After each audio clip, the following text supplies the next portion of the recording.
3, 2. I've already pressed it. Hello, and welcome to the TimTom podcast.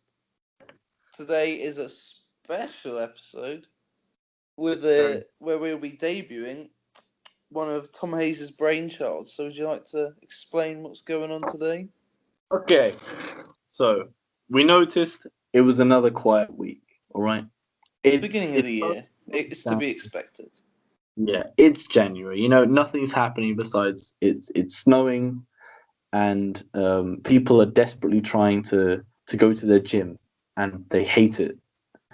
And so, you know, people aren't dropping many albums, which is understandable. It's not peak season yet. So yours truly, Tim, came up with a genius idea. All right, it's called Change My Mind. All right, so we're gonna pick an artist each, and it's an artist which the other one dislikes, hasn't really heard of, or dislikes or hasn't really heard of, or like, and what they have heard, they've not been the biggest fan of. You know, I'm not the biggest fan of X. Tom isn't the biggest fan of Y. Oh, I like X. Tom likes Y. So he's going to try and change my mind. And I'm going to try and change his mind. Brainwashing. Live. For you. Okay. So. And we have also got some singles. Yeah. Because people are still trying to get to number one, even though it's the beginning of the year. Yeah. And also the naming credits go to the meme man who did it. I'll just fact check it before we get sued by the FBI.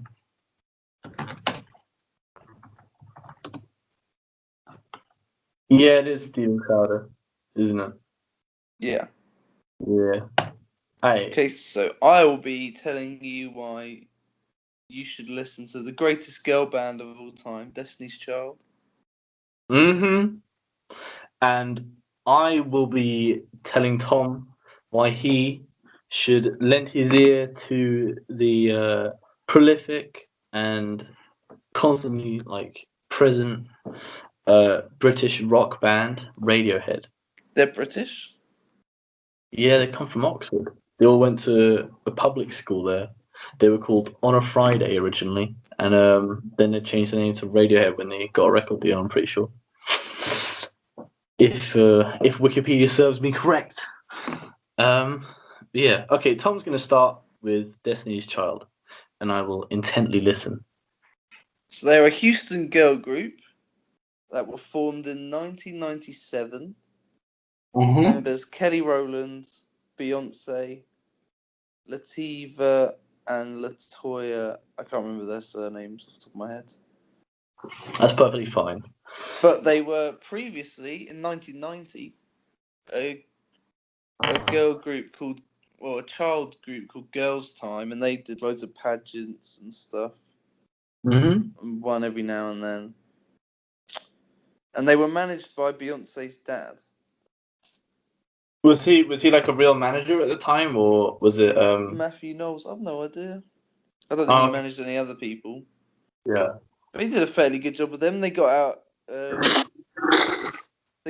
all their albums under his management. But after the first album, the Lativa and Latoya decided to leave because the manager was giving favoritism to Beyonce and Kelly Rowland, so they left. Oh fuck! And Michelle Williams and Farrah Franklin joined, but Farrah left after just 5 months without recording any songs because of the favoritism again. But it obviously didn't bother Michelle because they did the other 4 even albums together. And they were hugely successful. Indeed. Ah, splendid. To critical acclaim, no less. Oh wow! So, what's their sound then? How do you just? Sort of.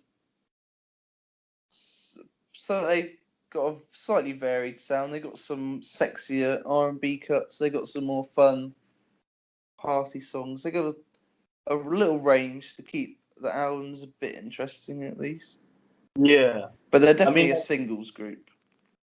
Okay, and it's just like that sort of like, was it 2000s?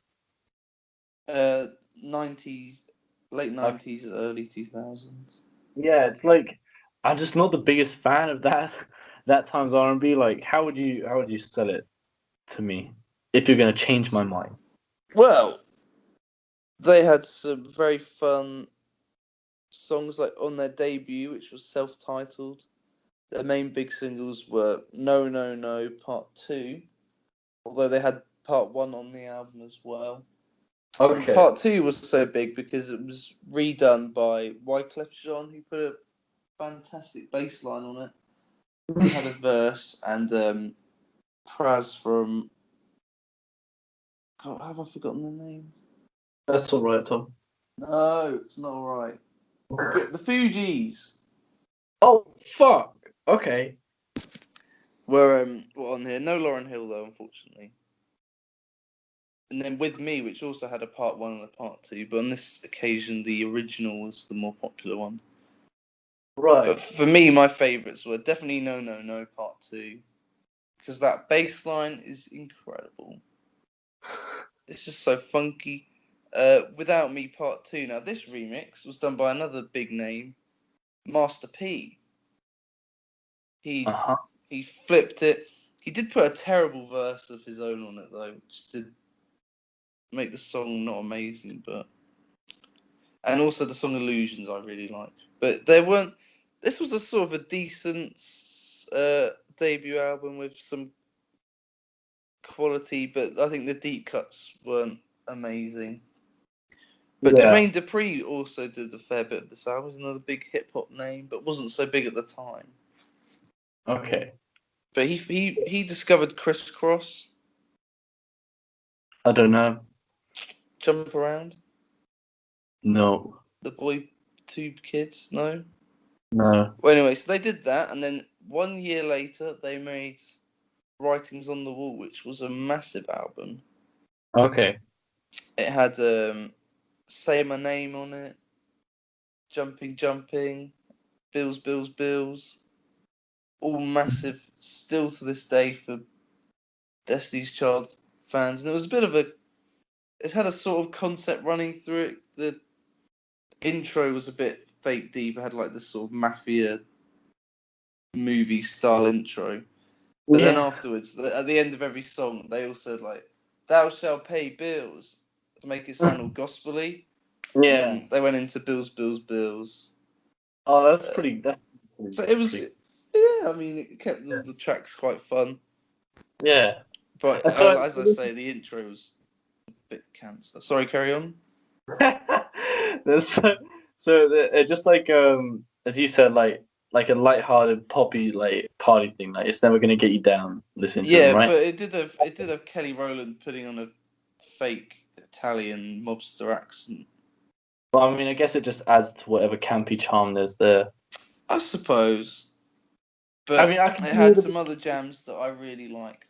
Yeah. So Good was just a middle finger to all the people that said they wouldn't make it. Bugaboo, middle finger to all the bugaboos, all the guys that keep blowing up the girls' phones and won't let them have a good time. Mm-hmm. Confession does what it says on the tin. And Hey Ladies, another funky jam. And that's another thing I forgot to say about Illusions. That was genuinely a funky song. It had Okay. funky rhythms in it. So they did experiment a lot, and well, not a lot, but with lots of different sounds throughout the careers. This was probably my favourite Destiny's Child album. This or Survivor, which I'll get to in a second. Just because the quality of tracks throughout the track list was so good. And it's Yeah. something you can't always say about pop acts. Because, like I said Yeah. earlier, they were more of a singles group, but on this Yeah. That's. occasion, to have been Yeah. captivated throughout the whole thing, it's very good. As you said, quite an achievement. Yeah. So, if writing's on the wall for me, if you're going to listen to any Destiny's Child album, that would be the one I would recommend. Writings on the Wall. The Sophomore. Oh. And after that, we had Survivor, which had a very unbalanced track list, I think it's fair to say, because it kicked off with Independent Women, the soundtrack to Charlie's Angels. Then it had Survivor, and then Bootylicious straight after that. That was how. So I mean, how was the rest of the album ever going to live up to that start? It was. Yeah. You can't put all your eggs in one basket right at the start. Definitely. That's just Fairly top heavy. Yeah, definitely. You got to spread them out. And they went back to the part 1 and part 2 thing on here. There was a Independent Woman part 2, but it was sort of a New Jack Swing remix, and considering that sound had been dead for about 5 years, that was a bit of an odd decision. Right. I must say, this was the first Naughties one, and I think, especially with the next album, the Naughties wasn't a great time for this sort of music, I don't think, personally. Yeah. I guess it's having heard that sort of stuff on the radio or in class sometimes, it just like put me off a bit. Obviously, these singles were massive. I also really like Nasty Girl and Emotions, but when it was good, it was very good, this album, Yeah. but it was very inconsistent, and there were a lot of just duds. And the Yeah. one thing I hate about R&B albums is no matter what, they always throw in a slow jam, and I just cannot get down with a slow jam. And they did some of them quite well. Emotions was probably the only one I liked. Yeah. But you can keep the rest, in my opinion. Yeah, I think it's difficult. Like especially yeah, something like that. It probably works better as a single than in the context of an album. Yeah, definitely. But why put all the singles together at the beginning? Yeah, that's just a bit stupid in my opinion. I mean, you want to have good songs going in, but you want to space them out. You want people to look forward to the singles to retain them listening. But then again, I guess with streaming, it's completely different now.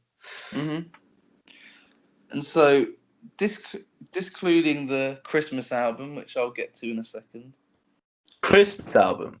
Yeah, they made a Christmas album. Oh hell yeah! This was the final album, and I think for the name of the group, this was the perfect ending to the saga, entitled "Destiny Fulfilled." Oh right. That's pretty good, right? I'm just gonna interject here. So, just keep your thoughts where they are. Just with this whole the idea of this series is it's changing someone's mind, yeah. So I'm just gonna outlay why I haven't listened to something like this before, okay? Okay. So I would say I haven't listened to this before because sometimes I associate it with like sounding cheesy and there not being so much artistry to it. Obviously now, having heard some of your thoughts on it, I'm more inclined to lean against that idea. And I'd actually like I would knock cheesy away. I think artistry, just the people involved in a lot of these projects, I don't think there was as much as there could have been, as much as Beyonce certainly would do later when she broke away from Destiny's Child. I think she showed a lot more artistry afterwards. Okay. And Because then I can see why you'd say that, because there were a lot of factory produced exactly, girl yeah. See, groups. it'd be like in shallow a bit.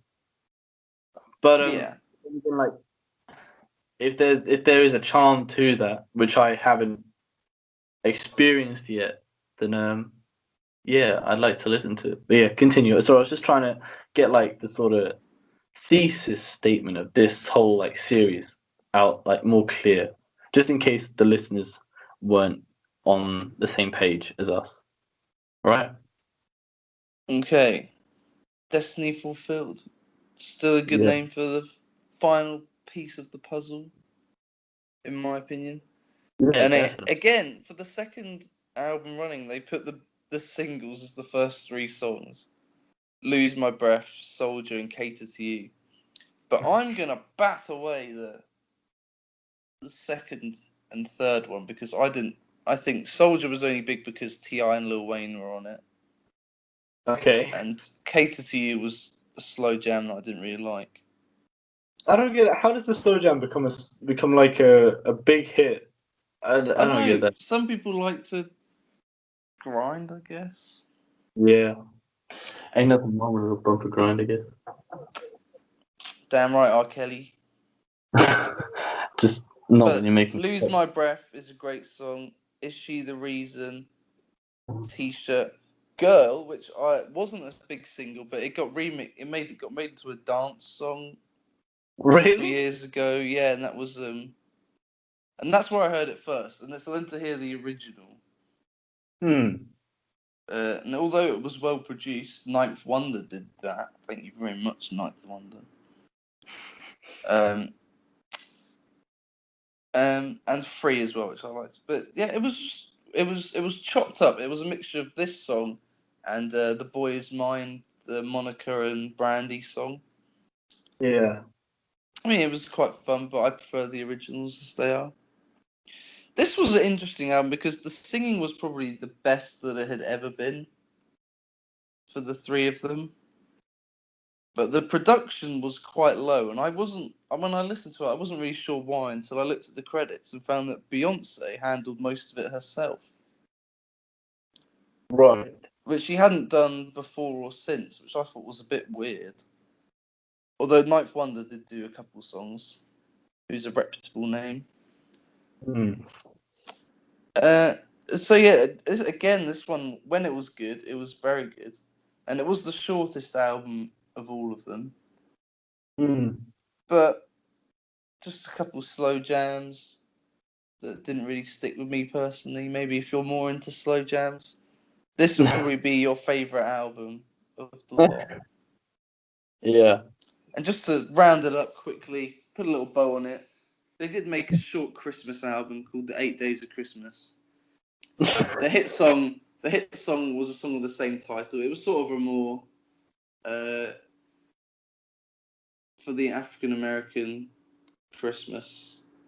Yeah. Lyrically, at least. Have you ever heard it played on the radio? A couple times, and actually at Tesco they had the sort of more edgy Christmas song. They had like the Britney one. This was on there. Some other ones. Kanye's Christmas in Harlem was there as well. Oh, hell yeah. But yeah, it was quite popular. Yeah. But shout out to Kelly, Beyonce, and Michelle. Shout out to LaToya, Lativa, and Farrah as well. Even though you only really got to be backing singers, and Lativa got to do a rap once. Oh, hell yeah. Uh-huh. So I And guess at first, I thought it was Left Eye or Missy Elliott, but it turned out it wasn't. yeah. So do you listen to them as a bit of a novelty, or just because they're great? Well, what happened was I was listening to the old school show that Trevor Nelson used to do on One Extra, and he kept on reeling off these old Destiny's Child songs, and I thought these are actually really good because before I only knew them for Survivor, Independent Woman, Bootylicious, and that was it. And so I listened to the albums, and I found a lot of gems on there that I did not expect. Okay, so that's a pretty wholesome story. I like that. Yeah, so thank you, Trevor, for making this happen. Yeah, and thank you, Tom, for changing my mind. Mine changed? Yeah, mine changed actually. Oh, nice. I'd like to go on my own journey into their discography and see if I can see any diamonds. Yeah. Okay. I guess it's like so now we're gonna go from an uplifting and yeah, I guess they are uplifting songs, aren't they, Tom? Yeah, lots of especially on Writings on the Wall, lots of happy victory songs. But plenty of shitting on your man as well. Yeah. Men ain't shit.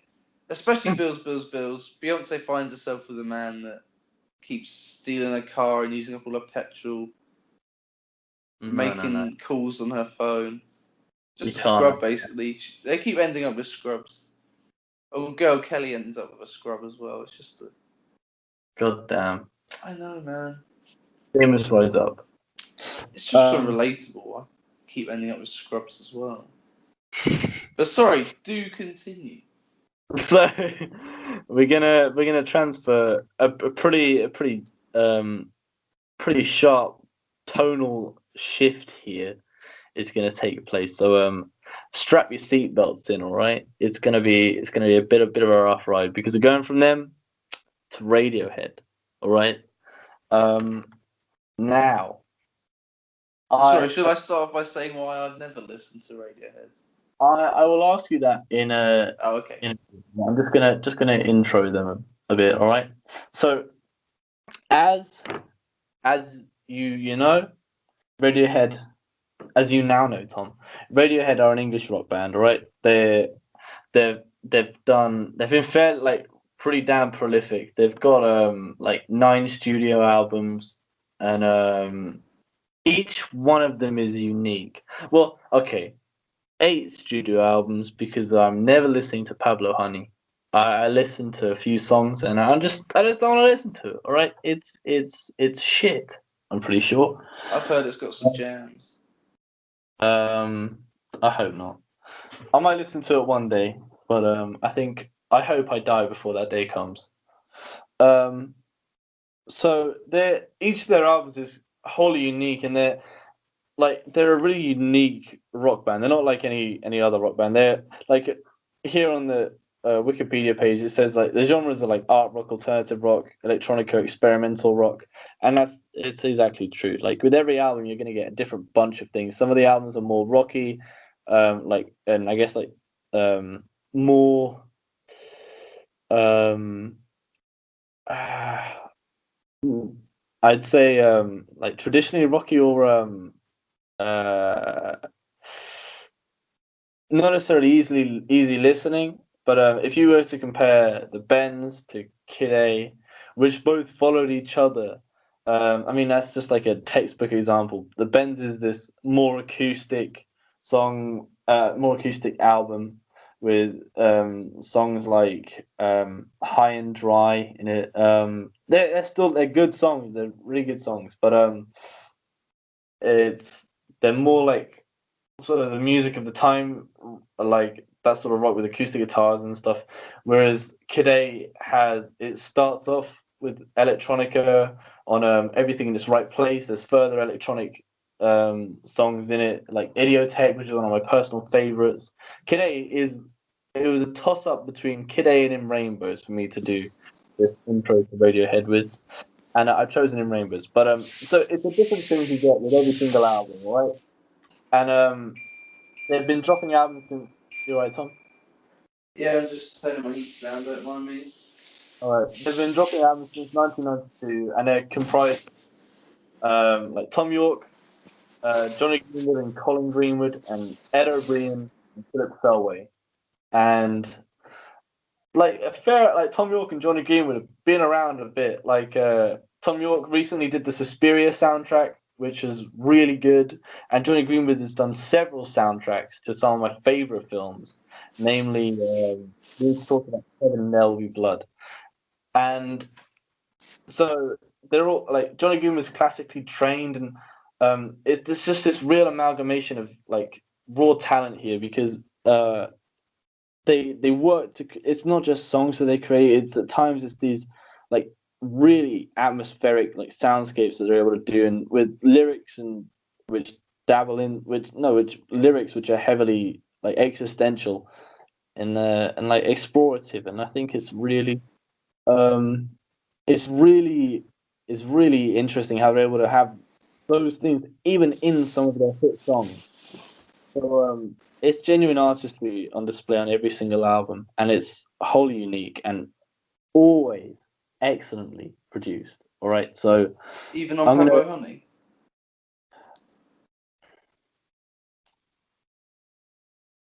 No. I'm okay.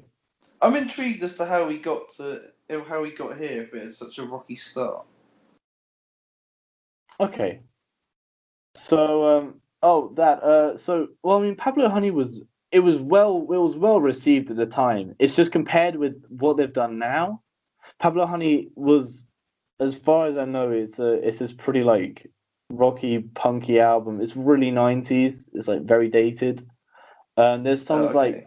was on it. Um, and like the song.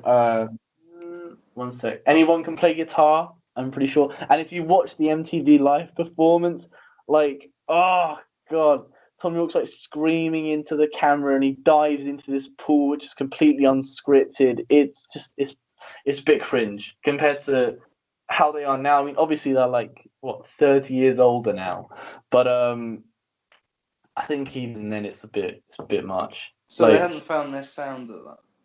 no, they definitely hadn't. They found it with the Bends, and then they really like came into their own with Kid A. It was completely out of left field. Like everyone was expecting to do another rock album. They did a fucking electronica album with also some great rock tracks in it, like the national anthem, which is just a mwah. And it also has like some saxophone in it, which is like a callback to when they first did like sets. Apparently, they had a brass station of these two sisters.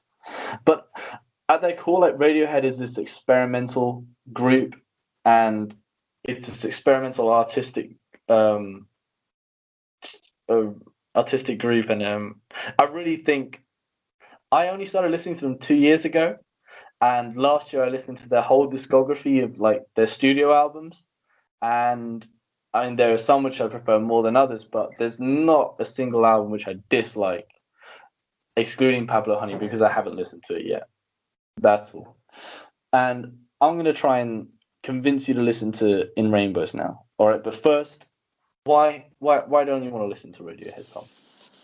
Well, from the moment I heard they were a rock band, I've got a little vendetta against rock music because I think it's nothing special and it's just pop music with guitars.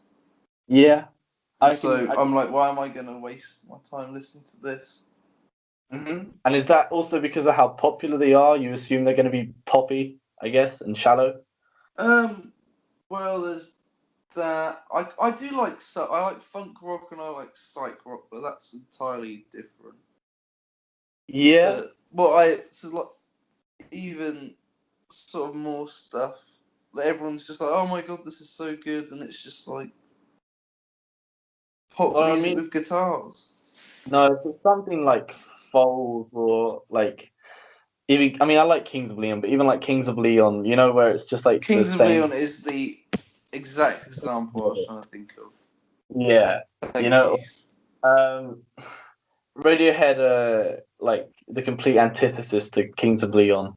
They do have some more rocky tracks, but even then they're better than like Kings of Leon songs. And I'm not like I'm a fan of Kings of Leon. Can I just like preface that by saying, um, but also there's so much more depth to the music lyrically and also musically. There's so many layers.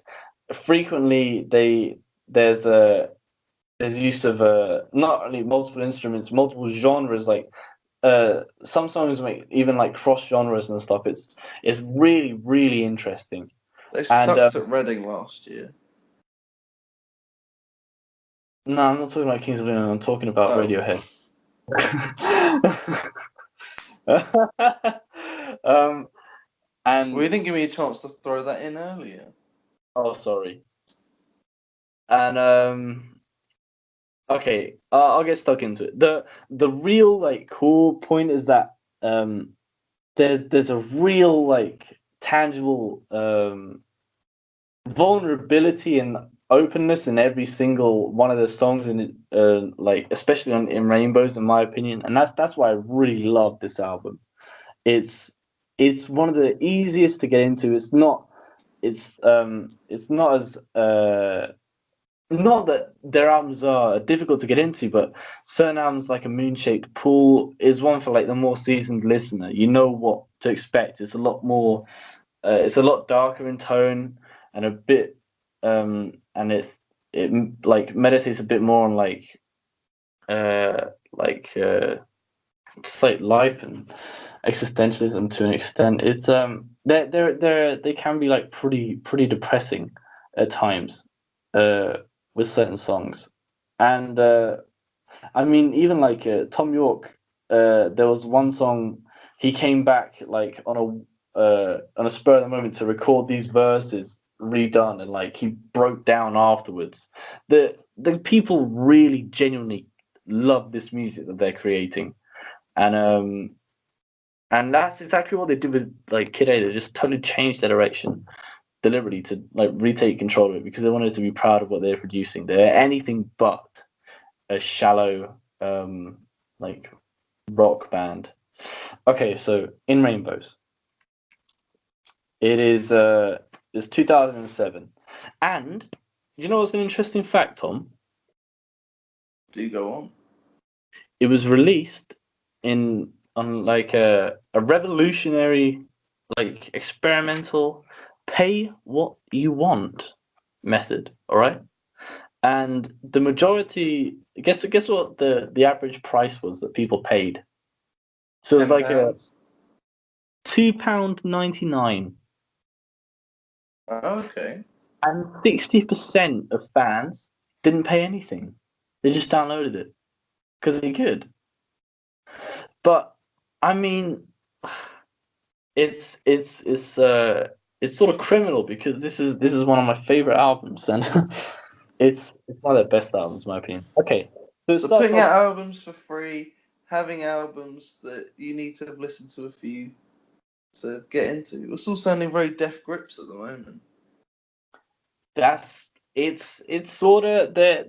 I'd honestly compare them somewhat to it, like from that their vision. It's entirely their own. It's and they've been doing albums for like 30 years almost together. Like they really know how they all perform, and they really are masters of their craft. Okay, so 15 Step. It's this really good opener, and so it starts off with these sort of electronic, sort of jangly samples, and but then it comes into it has this sort of electronic soundscape going on, but then these really clean guitars come in with this really lovely melody, and Tom York's vocals are just gliding over it, and it's just it's a beautiful opener, and with this bass driving the honestly the guitars, it's so great all over this album, and it's this really sort of mellow, pleasant introductory song because this album does go into some like dark territory, but it never bogs you down musically. It never gets you down, even in the closer. Okay, so the second song is Body Snatchers, which is a track that got me into this album, and it's this really loud, rocky, not obnoxious or shallow though track. So it has this awesome driving bass and guitars. They're going up using in like octaves the guitars, and Tom York there's also these sort of abstract sounds in a sort of pre-chorus part um, of some really high pitched sounds. It's pretty weird sonically, and Tom York's vocals are just excellent as ever. You know, there's I describe his vocals as yet another instrument. I mean, obviously they are the vocals, but they're not. They don't. At some points it takes center stage. At other points he knows when to just um, sing without lyrics to the tune in the same key, and it's beautiful, man. Honestly, it's and especially the bridge on this track. Um, it has the guitars are echoing. There's so much depth, like sonically to this thing. It's just like you can dive right into the sound and swim around in it. It's great, and it all comes together at the end where there's this like paranoid hook where he's screaming like, "I see them coming, I see them coming." It's really really strong start. So it's going really high up, like the tempo right now. So And what then kind of singer is Tom York? What kind of boy? he's he's generally like a he sings in this high voice. He's not angry. It's is more like delicate and vulnerable as a voice, as an instrument, I'd say.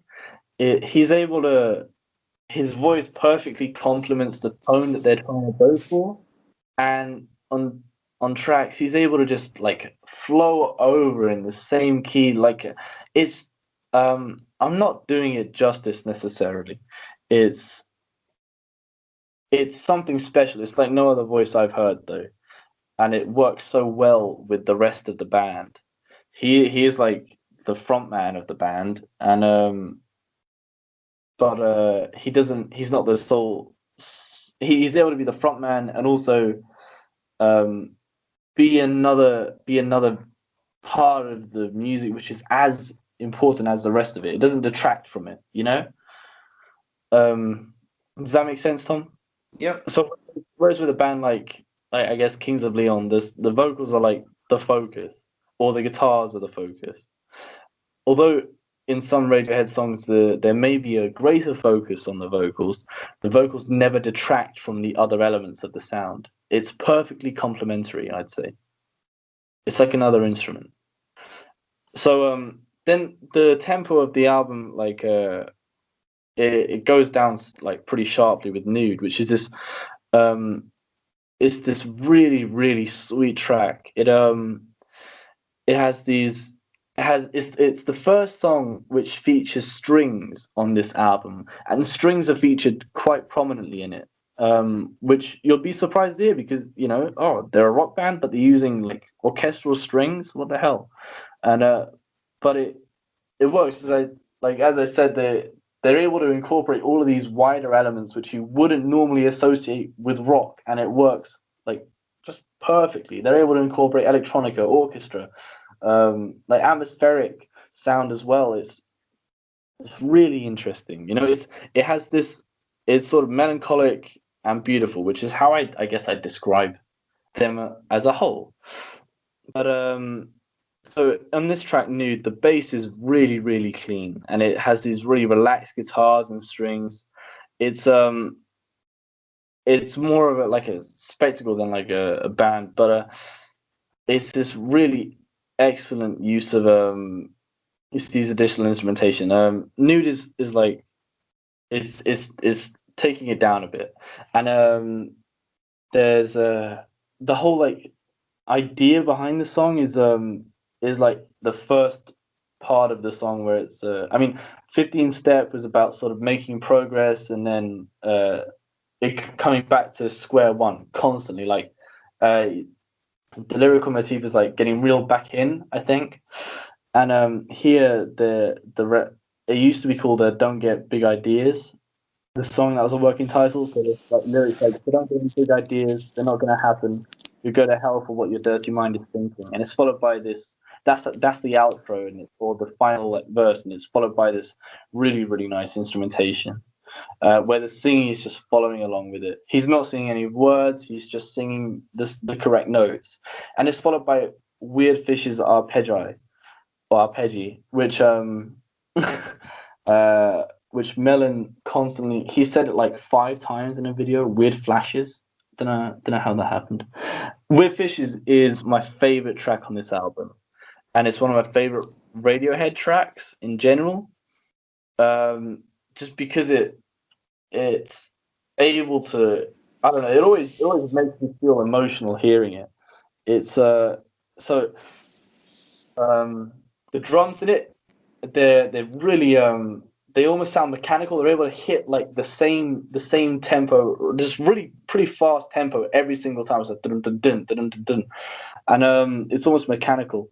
And there's this really hypnotic guitar melody which goes over it.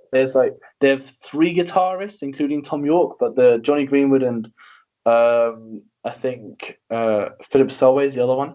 They're going they're playing the guitars over them, complementing each other, one higher up, one lower down on the neck, and then there's this Tom York gives this really emotive vocal performance. The lyrics are also really like poignant, I find. There's like it's about love, I find, and it's the lyrics are like your eyes they turn me. Then it's like paranoia, why should I stay here? um it's this vulnerable like admission of attraction, and like how it completely how like you completely submit to it. It's a like the I find it really beautiful, and it all swells further in to this into weird fishes with and this is my chance before it goes into and I get eaten by the worms and with fishes, and it's so just emotive, I find. And then it goes into arpeggio, which it follows like uh it's the same song, sort of. It's arpeggio is like an extended outro, where the vocal there are no lyrics being sung, but the vocals are still just going over it. There's these sort of ominous instrumentation. The bass has this really nice riff along with the guitar, and it's this really beautiful, vulnerable song, and I love it. And it's followed by another of my favorite tracks, "All I Need," which okay, if you want to listen to this album, I recommend watching the Live in the Basement version, where they do every song one from the other, and it's all recorded live, and it's really good. It's really fun to watch.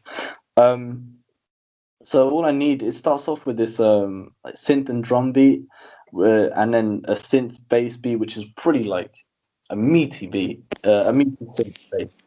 It's a great presence there, and it's pretty moody, and it's a real treat sonically. And then there's these pretty like depressing lyrics. It's like I'm an animal trapped in your hot car, but it complements this sort of oppressive bass, I guess, which is there, and it's as one of the deeper cuts. It's sad. It I find the song it's it's talking about loving someone, but also being a prisoner to them, because I don't know if you're married to them, say, um, it sort of touches on like the incumbent problem where like you see a okay, so say you're married to someone, Tom, and you see like a hot stranger, and you imagine sleeping with them and being with them, how much better it may be with them, because you know your loved one, you don't know them, so you obviously imagine it to be better. Saying it can be separate like cities and stuff, but um deep down it's just going to be the same thing.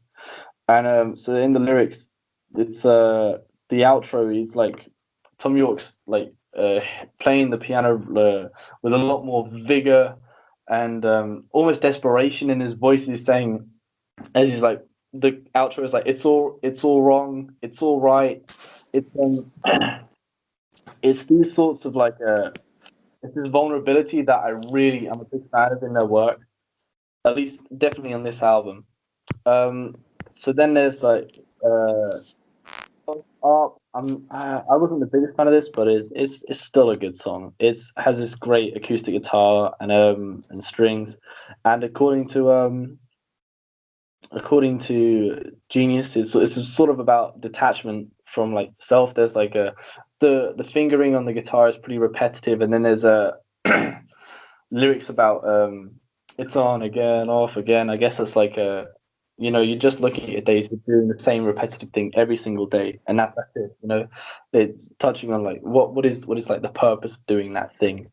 Um, then comes Reckoner, which furthers on from that, builds on it, because it's all about like getting to there being like a reckoning when we die, sort of. It starts off with these symbols and other abstract percussion which you wouldn't normally hear.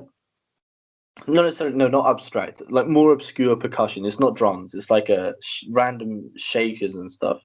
And then this really clean guitar comes in over it, and it complements it really well. I mean, yeah, it's really nice to listen to. And York's vocals come in. They they're they also sound really good. As a whole, the song sounds like a sort of mixture of this sort of somewhat maybe industrial, but then also more like not industrial. I'm not sure how to word it. It's a strange song, and I wouldn't expect it to be so catchy, but whenever I hear it, I'm always like I always love it by the end, and so there's these great harmonies from Tom York singing it twice over it, and the bridge, where it's just vocals and guitar. It it swells around and it's just beautiful. Um, there's these meditations on like things being like in the impermanent and stuff. It's like you can't take it with you. Um, dancing for your pleasure. You're not to blame. A bitter distraction.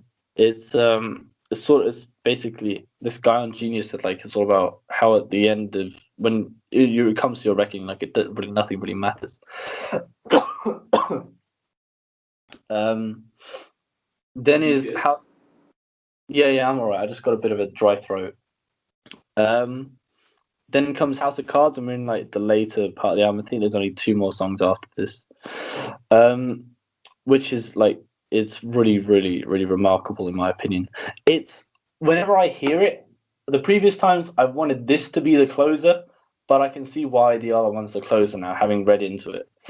So this the best way I can describe this song is being like surfy, almost like beachy sort of vibe with the guitar. It's playing these relaxed chords. This electric guitar with no distortion on it, like a bit of distortion, and the the vocals uh, echoing over it. It's like crooning, singing over it, and it's really really pleasant. It's really relaxed, especially after I don't know some of the heavy things from Reckoner. But then even here, so the there's this other distorted guitar which comes in and it almost sounds like the ocean.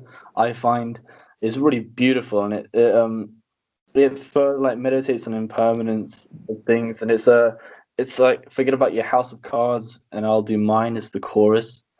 There's lyrics I don't want to be your friend, I just want to be your lover. um the infrastructure will collapse, and then the outro is your ears should be burning. it's it's this what it is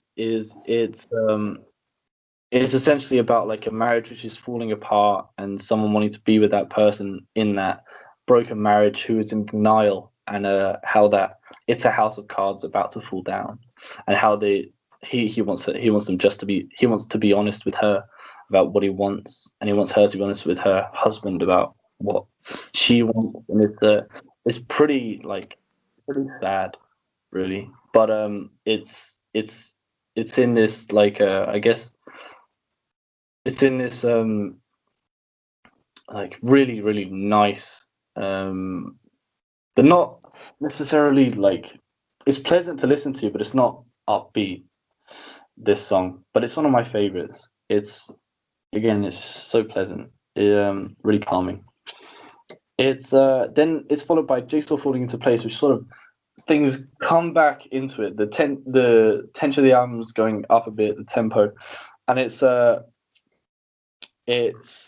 drums in it are similar to Weird Fishes, in that they're sort of like robotic isn't the best way of describing it, but they're able to hit these really like kind of complex beats every single time, and it's pretty remarkable. I find it's and so there's this guitar like it's a pretty iconic song. Jigsaw falling into place has been covered by a lot of people, namely like King Cruel covered it. That's how I found it, and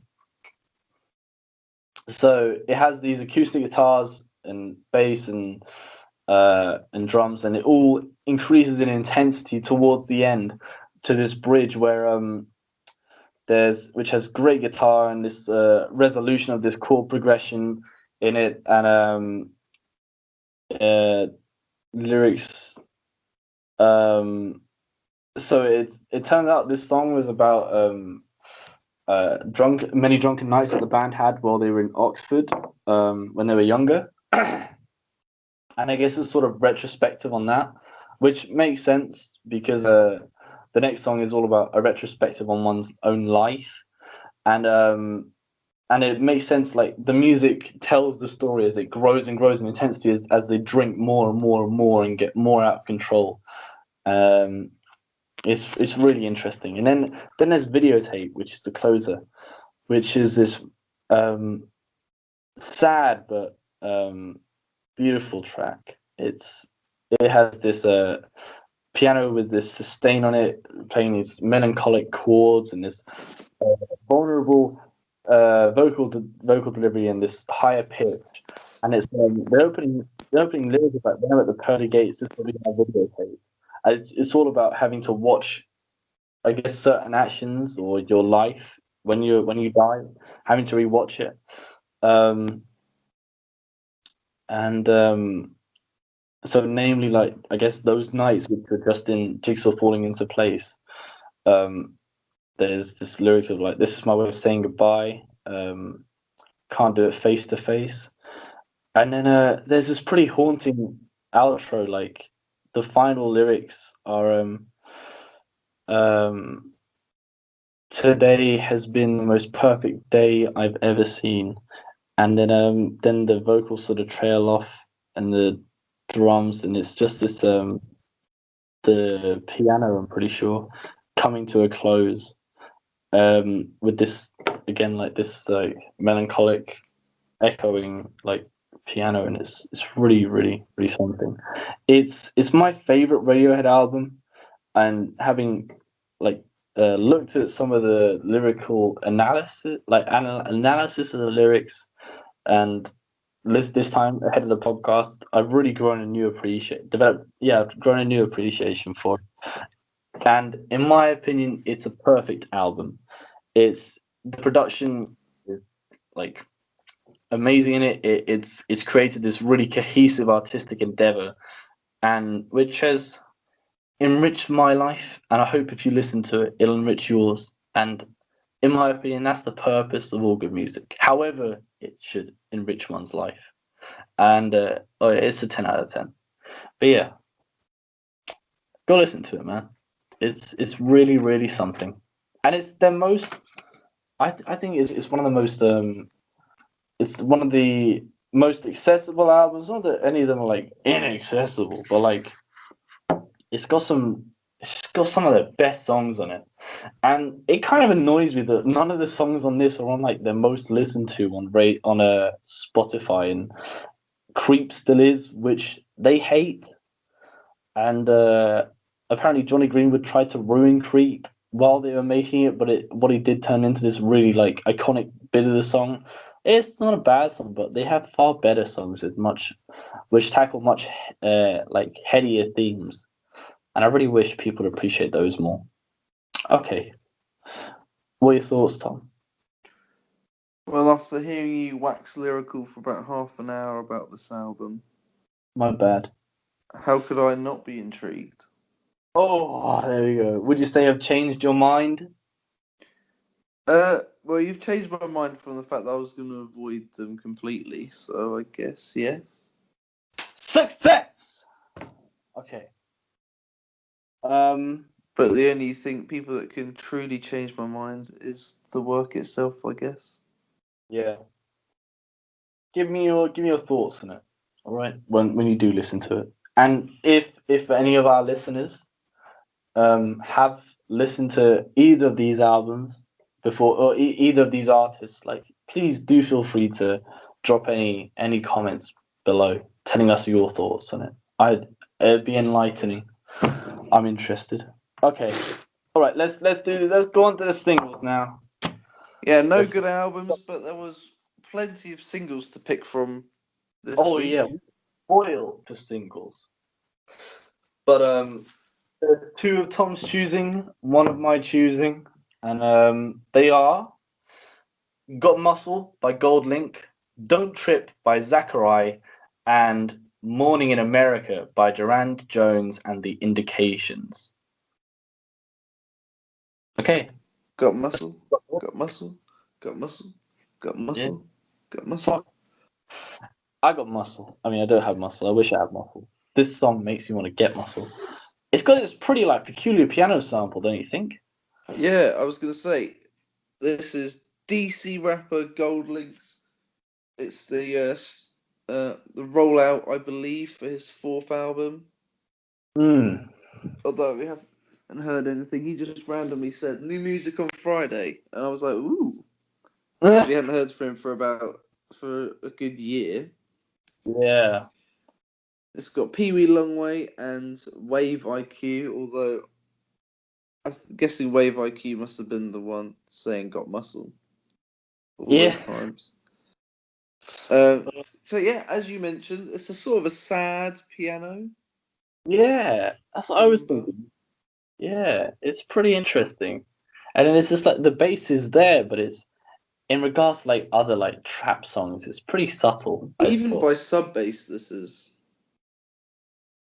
doesn't take sense. He's the father of this hip house sound that Vince Staples tried on Big Fish Theory. Okay. But he's the one he's been doing it since, well, for as long as I've known he existed. Yeah. With all the bass and everything. But this is a bit of a left field choice for him. It's still a left field trap beat, but it is a trap beat nevertheless. Yeah. Slightly annoying hook as well is one thing I definitely noted. Oh, I was a fan of the hook. I felt with the whole like on muscle. I liked it. Man.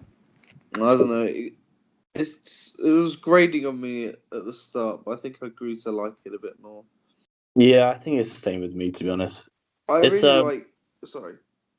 There was a great like triplet flow in the first verse, and then in the second verse I found a pretty funny lyric. It's like play with the titties, made me think I'm ambidextrous. Yeah. Yeah, he's a very playful guy. I really like the verses. Yeah. His more melodic flow. He shouted out how much he misses Mac Miller as well in the first verse, which is always nice to see that how much Malcolm is missed. Yeah. And the melodic flows, I thought, it's his style, so I was happy to see that still stuck around. And Pee Wee Longway, I thought, gave a nice contrast at the end to a more generic trap style, but nevertheless sort of helped to bring the track something different, which features don't always do. Yeah. There's also the beat here was pretty interesting. Like it's more laid back than I was expecting for something like this. But I mean I think the hook's like it was pretty damn catchy. It's like it was a surprise. It grew on me. It grew on me, this track. And yeah. Did it grow on you the same way? I liked it from the start, really. I liked the hook a bit more afterwards. And at first, when I heard the trap drums, I was a bit disappointed. But yeah, me too. Sort of. The last, I don't know what the last album is called off the top of my head, but I don't remember. It wasn't a trap album. No, what was it called? Something to do with time, I think. But yeah, it was the Mo Bounce sound. So the hip house. That up.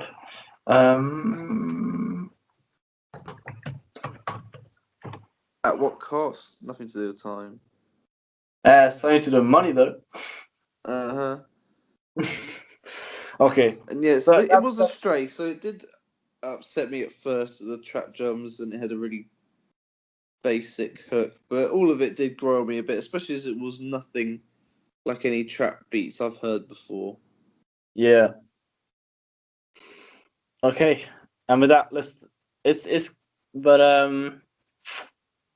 don't think it's that bad. I don't think it could like. I don't think an album of these would be too good though. I hope he doesn't do that. My opinion. Well, he never sticks to one thing. He always likes to stray a little bit. Yeah. I'm intrigued, Link. Show me what you can do. Okay. Second up, gone for TD Signy Zachary or Zachary or I'm going to follow you as Zachary. You're always right about the pronunciations. I always make a fool out of myself. I really have no idea on this one. This is his first ever single, which is weird considering he was on Absol's last album, which came out in 2016. He was on Damn. On Love, wasn't it? Yeah, it was Yeah. Love. And as I was about to say, I've had a mixed feeling about his contribution to songs. Well, I was a fan of his contribution on Damn. I was a big fan of it. It pleased my. For me, I was a much bigger fan though of this song. Yeah, this took me by surprise, man. It was a very pleasant surprise. It's really catchy the whole way through. It's this catchy beat. Whether it's like almost it's not ambient, but it's not overstated. It's not understated. It's almost like it's just so good in that middle spot. It's so listenable. Really, really good. And the beat, it's summery and it's fun, but it's also not so busy and loud that it lets Zachary take complete control of the track. Definitely. And cover it. Why you tripping on me for? So good. So catchy. And his vocals sound really good as well. Yeah, as you were saying, like the mix of the vocals in the actual track itself, as you said, like not one part takes center stage, which I think is very interesting because he's a vocal performer. So I was thinking it'd be focusing on that, but no, it's all like more so focused on having more of a greater sound in general, which is pretty interesting. It was a really a it had a great sense of tempo I found, and the hook into the chorus was really sweet. This part where the I guess the background, the instrumentation in the background sort of goes up rather than it normally goes down, and then it slips into the chorus pretty seamlessly. I was impressed. I am impressed, I have to say. Yeah, especially for a debut, for it to be this good. Admittedly, though, he is in the right place if you want to make hits. Top Dog Entertainment don't roll out many duds. I think J-Rock's albums aside, they're very good. Yeah. And now let's move on to the third and final single, Duran Jones and Indications, Morning in America. Now, I found this band just by listening to. I was at home over the holidays and I heard one of their other tracks from the upcoming album. Just played on Radio 6 and I was doing dishwasher or something. And I was really, really I was surprised to see that they're a currently active band and a modern band because they nailed this like old school soul Motown sound. Yes. It sounds like it's like right from that when was it, like 50s on a 60s 70s period? Yeah, it sounds like that sort of time. Yeah. And this one especially I'm just gonna skip into the song fairly. I mean, I love the chorus. It's this really good soulful piece with these really lively drums, and I've listened to some of their other tracks from their album, their first album, and a really big highlight of this band is the drums. The drum beats are really really impressive. They have this great sense of rhythm, and they use strings in this. In the chorus, they come in and they come in for the chorus and they really add to it as it's almost cinematic. It's really cool. And then towards the end, there's this distorted guitar solo in the outro, which despite being I don't know if dissonance is the right word, but I mean I wouldn't expect distorted 70s guitar to be in like a soul track, but I mean it works, man. It works. I think it works really well, and I want an extended version so I can hear that sort of bit right to the full. Yeah. I really like the drums and the vocals, in particular, the soulful sound of his voice. Really brought home the sort of political message. Definitely. And yeah, I mean I noticed that there's with the chorus like it's morning in America, but I can't see the dawn. Damn. Over your head if you don't know how time of day works.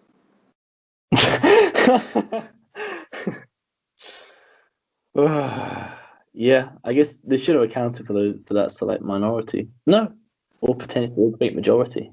We don't know. We don't know. But like The neglected few.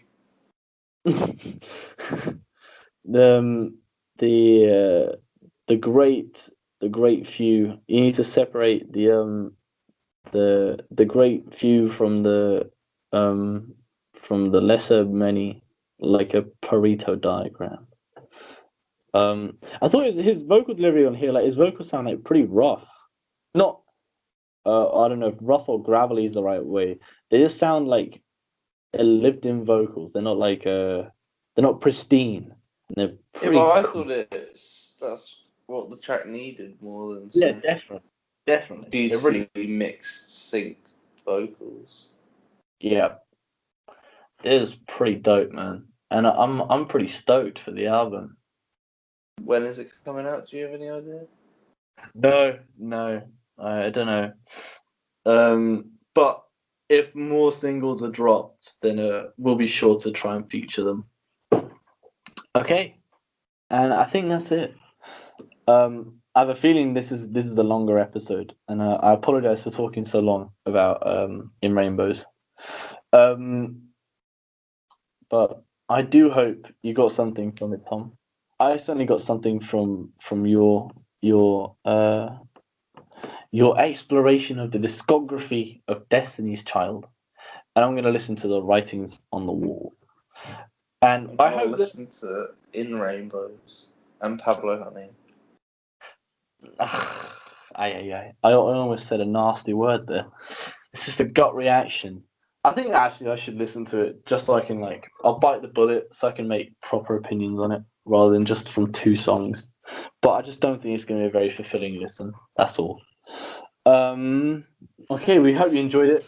If there's anything you'd like to say, then feel free to say it. It's a free country. Just we have the FBI watching over our shoulder. Okay. And they've meddled before. Yeah, we'll see you next time. We already have an idea of what to review next week. There was a project dropped at some point this last week, which surprised me, and you'll know about it next time. So tune in. Okay, this is Tim, and this is Tom.